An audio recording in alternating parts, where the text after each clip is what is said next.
इस कहानी की पिछले पार्ट में आपने देखा था कि कैसे वो दरिंदा त्रिशा के भाई डैरी को उठाकर ले जाता है और उसने डैरी को मार दिया है। इस कहानी के अंदर आप एक बार फिर से उसी शैतान उसी दरिंदे को देखेंगे जो कि एक बार फिर से लोगों का शिकार करने के लिए वापस लौटा है। तो दोस्तों आज की वीडियो में हम जिपर कीपर फर्स्ट पार्ट की आगे की कहानी को एक्सप्लेन करने वाले हैं। इस मूवी का नाम है जिपर कीपर 3। तो चलिए आप शुरू करते हैं बिना किसी देरी के। इस कहानी की शुरुआत होती है और हम एक आदमी को भागते हुए देखते हैं जो कि ना जाने किसी से डरकर भाग रहा था। इसी के साथ वह आदमी जब रोड पे पहुंचता है तो उसे सामने से एक गाड़ी आते हुए दिखाई देती है। वो उस गाड़ी को रोकता है पर अगले ही पल वो दरिंदा आसमान से उड़ता हुआ आता है और उस आदमी को अपने साथ उड़ा कर ले जाता है। अब तकरीबन थोड़ी देर के बाद आसमान से एक तलवार नीचे गिरता है और उसके साथ साथ एक कटा हुआ हाथ भी नीचे गिरता है और ये हाथ किसी और का नहीं बल्कि उसी दरिंदे का होता है। अब गाड़ी के अंदर से वो आदमी बाहर निकलता है और वो उस हाथ को अपने हाथ में ले लेता है।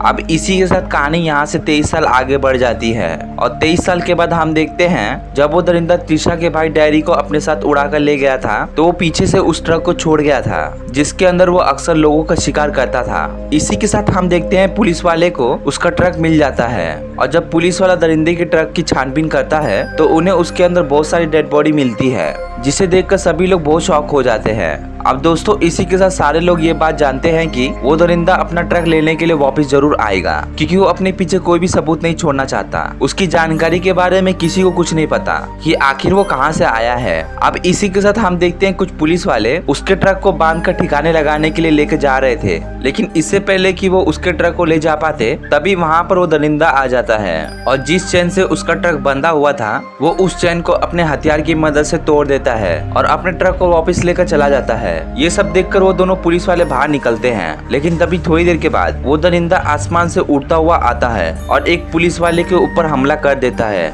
अब दूसरे पुलिस वाले उसे बंदूक से शूट करके मारना चाहती है, लेकिन वो दरिंदा अपनी उंगली से इशारा करके उसे मना करता है कि वो ऐसा ना करे और इसी के साथ अगले ही पल वो पुलिस वाले को उड़ाकर अपने साथ ले जाता है।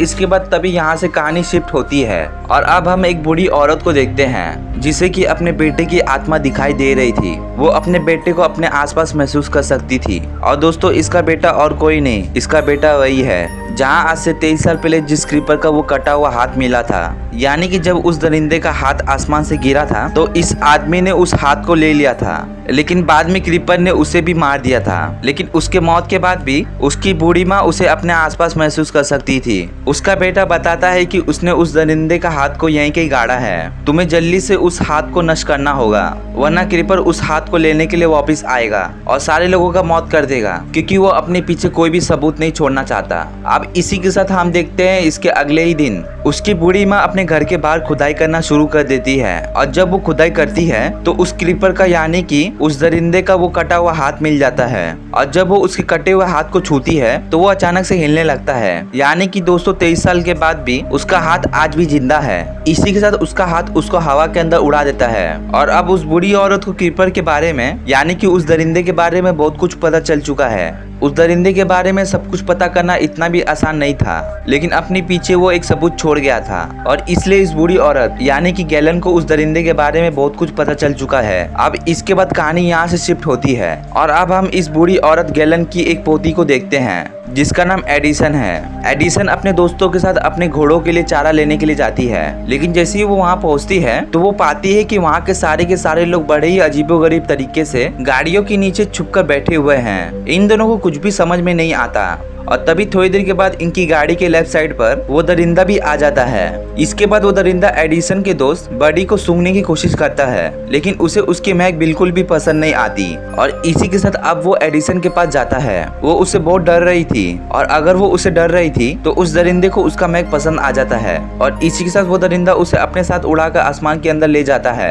इसके बाद तभी अगले ही सीन में हम देखते हैं वो दरिंदा एडिसन को उड़ाकर अपने ट्रक के अंदर लेकर बंदी बना देता है और एडिसन के साथ इस ट्रक के अंदर एक लड़का और मौजूद है जो कि क्रीपर का शिकार बनने वाला है और दोस्तों वो दरिंदा यहाँ से चला जाता है और इसी के साथ वो लड़का यहाँ से निकलने की कोशिश करता है, लेकिन उसके ट्रक से निकलना इतना भी आसान नहीं है। यहाँ पर बहुत सारे ट्रैप और जाल बिछाए गए हैं और जब वो बिना देखे यहाँ से भागने की कोशिश करता है तो अचानक से एक रॉड निकल कर आती है और जिससे उसकी मृत्यु हो जाती है। दरअसल उस दरिंदे ने अपने ट्रक के अंदर बहुत सारे हथियार लगाए गए हैं, इसलिए कोई भी यहाँ से भागने की कोशिश करेगा तो उसकी मौत कभी भी हो सकती है। अब इसके बाद तभी कहानी में आगे हम देखते हैं एक पुलिस ऑफिसर डैन को उसके साथ बहुत सारे पुलिस वाले आए हुए थे और ये सभी के सभी मिलकर गैलन के घर तक पहुंच जाते हैं क्योंकि इन्हें उस दरिंदे के कटे हुए हाथ के बारे में पता चल चुका था।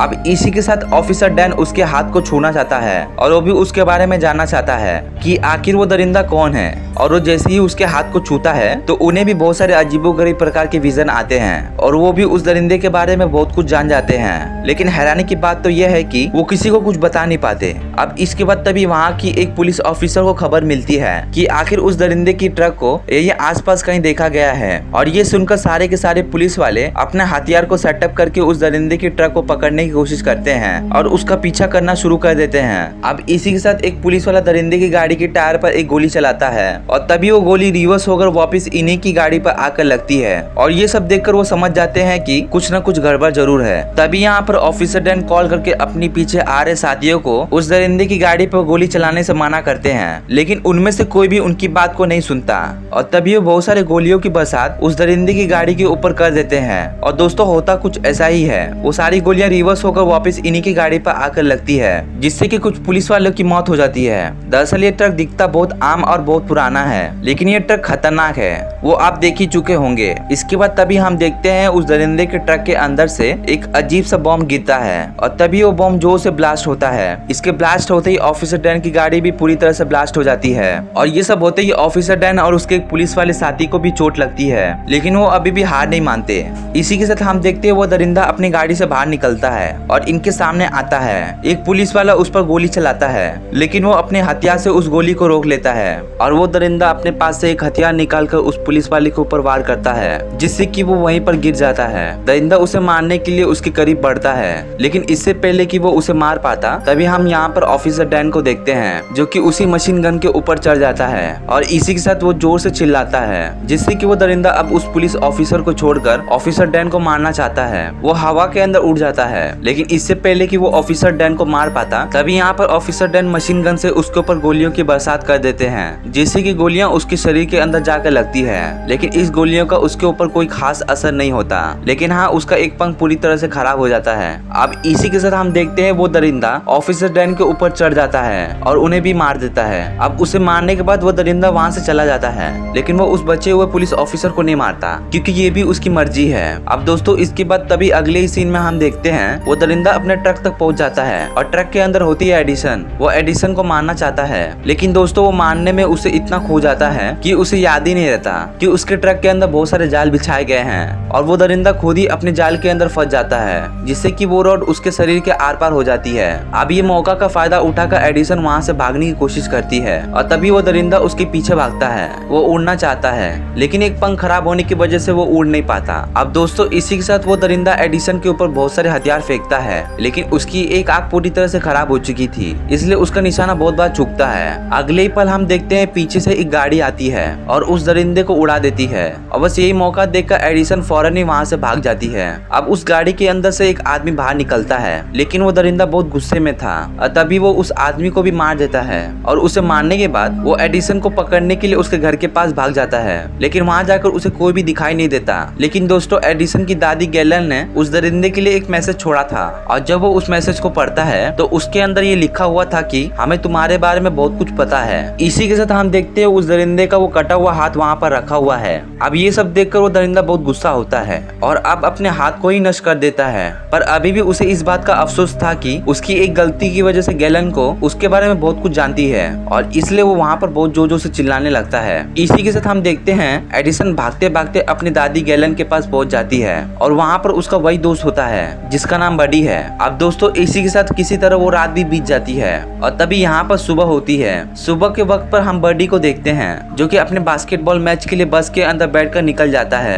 अब बस इसी के साथ ये कहानी यहीं पर खत्म होती है। उम्मीद करता हूँ आप लोगों को जीपर कीपर की थर्ड पार्ट की कहानी बहुत पसंद आई होगी। अगर आपको वीडियो अच्छी लगी हो तो लाइक कर देना, चैनल पर नए हो तो सब्सक्राइब कर लेना। तो मिलता हूँ अगले वीडियो में, तब तक के लिए गुड बाय।